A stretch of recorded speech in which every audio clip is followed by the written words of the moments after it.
রাজধানীর Shibnagar modern club ও আমরা তরুণ দল প্রতি বছরের মতো এবছরও দুর্গাপুজোকে কেন্দ্র করে তাদের ব্যাপক প্রস্তুতি। আজ খুঁটি পুজো অনুষ্ঠিত হলো, যে দৃশ্য আপনারা দেখলেন এবং আপনারা প্রত্যেকে অবগত আছেন যে রাজধানীর এই ক্লাবটি প্রতিবারই সেখানে কোনো না কোনো বিষয়কে সামনে রেখে এই পুজোর আয়োজনকে দর্শকদের কাছে তুলে ধরতে চায়। আজকের এই আয়োজনে খুঁটি পুজোর আয়োজনে সাংসদ রাজীব ভট্টাচার্য সহ ক্লাব কর্মকর্তারা উপস্থিত ছিলেন। পুজোর আয়োজনকে কেন্দ্র করে তাদের কি বক্তব্য আমরা একবার শুনবো। কিছুদিন পরেই আমরা শারদোৎসব দুর্গা উৎসব আমরা উদযাপন করব। এই দুর্গা উৎসবকে সামনে রেখে আমাদের এই শিবনগর এলাকায় শিবনগর মডার্ন ক্লাব এবং আমরা তরুণ দলের পক্ষ থেকে আজকে খুঁটি পূজার আনুষ্ঠানিক যে খুঁটি পূজা সেটা সম্পন্ন হয়েছে এবং ওদের এবার এই ক্লাবের উদ্যোগে যে থিম রাখা হয়েছে স্বপ্নের উড়ান। এবং আমরা জানি যে এই আগরতলা শহরের মধ্যে কয়েকটা বনেদি ক্লাব এবং যারা বিশেষভাবে পূজার আকর্ষণ কেন্দ্রবিন্দু হয়ে থাকে তার মধ্যে একটি মডার্ন ক্লাব এবং সারা ত্রিপুরা রাজ্য থেকে সেই সুদূর নর্থ বলুন আর দক্ষিণ ত্রিপুরা বলুন সমস্ত জায়গা থেকে এই আগরতলা মডার্ন ক্লাবের পূজার যে আকর্ষণ সেটা দেখার জন্য মানুষ সমবেত হন। তো এই সমস্ত দিক থেকে ওনারা আগামী পূজার যে সংকল্প নিয়েছে তাতে স্বপ্নের উড়ান যে থিম সেটাকে সামনে রেখে ওনারা এই পূজার আয়োজন করেছেন।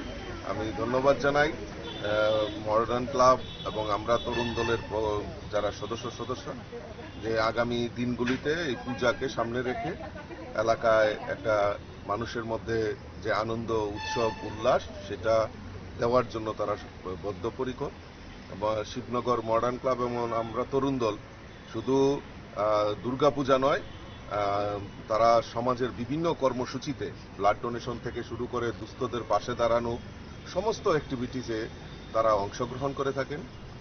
ক্রিকেট কোচ, ক্রিকেটের প্রশিক্ষণ থেকে শুরু করে সুইমিং সমস্ত কিছু তারা অ্যাক্টিভিটিস স্পোর্টসের দিকেও তারা অগ্রণী ভূমিকা পালন করে থাকেন।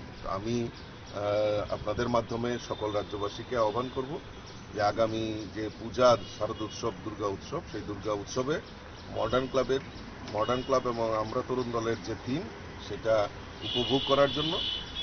এবং আমাদের সরকার প্রতিষ্ঠার পর আমরা যদি দেখি যে বিগত কয়েকটা পূজা যদি আমরা দেখি যে মানুষ স্বতঃস্ফূর্ততার সঙ্গে এবং নির্বিঘ্নে আমাদের এই রাজ্যে আমাদের এই পূজা উৎসবে মানুষ দৃঢ়তার সঙ্গে প্রত্যয়ের সঙ্গে মানুষ সেখানে অংশগ্রহণ করেন।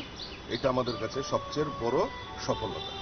কত টাকা বাজেটে এই বছরের পুজো আপনাদের? এটা তো ক্লাবের 30 লক্ষ টাকার মতো তারা ক্লাবের সম্পাদক বলবেন। তো আমি আশা করি যে আপনারা সবাই আকর্ষণ কেন্দ্রবিন্দু হবে বলে মনে করি। আমরা দেখেছি যে মানে আমাদের এই ক্লাবগুলিতে কার কাছে কত মাসুল পাওয়ার, কার কাছে কত অস্ত্রের ঝংকারি সেটা আমরা দেখতে পেয়েছি। এখন ক্লাবগুলির মধ্যে কম্পিটিশন শুরু হয়েছে কে কত সামাজিক কাজে এগিয়ে আসবে। আর সবচেয়ে বড় জিনিস যেটা হলো যে মহিলাদের পার্টিসিপেশন। সমস্ত ক্লাবগুলিতে যেখানেই যাই সেখানে মহিলাদের পার্টিসিপেশন একটা বিশেষ উল্লেখযোগ্য ভূমিকা পালন করছে। সেটা আমাদের সরকার, আমাদের কেন্দ্রে দেশের যশস্বী প্রধানমন্ত্রী নরেন্দ্র মোদীজি নেতৃত্বের সরকার যেটা বারবার বলছেন যে আত্মনির্ভর মহিলা, এবং আমাদের এই রাজ্যেও আত্মনির্ভর মহিলার ক্ষেত্রে আমাদের সরকার অগ্রণী ভূমিকা পালন করছেন।